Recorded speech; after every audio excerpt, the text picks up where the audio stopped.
Mga driver nga giingong naglumbaanay sa Cebu South Coastal Road kagahapon, gipapangita na sa Talisay City Traffic Operations Development Authority. Ano ang report ni Femery Dumabo?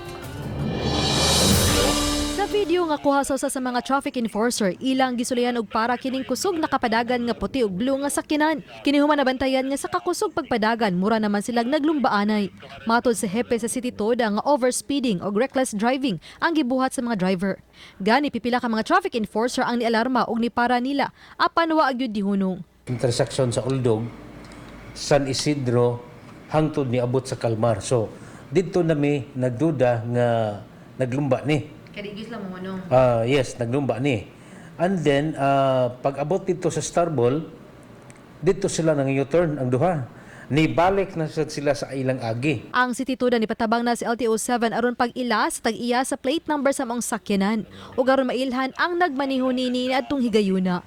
Nahitabo kini pasado 3:00 gahapon sa hapon. Mo support man ta sa any kind of sports. Pero mangita lang og laing lugar, dili lang sa atong national highway tungod kay open siya sa public unya mabutang sa delikado ang uban pang mga motorista. Samtang ni lalaking nagmaniho siyang motorsiklo ang nadisgrasya sa CSCR gabi. Human nakaligis og pinutol nga kahoy. Gila kini nga si Novel Lanyuhan. Kinsa nasuta nga nakainom og ilim nung makahubog. Luwas ray noon si Lanyuhan apan gi-impound ang iyang motorsiklo. Obani Jun Sulon. Ako si Femery Dumabok. Balitang Bisdak.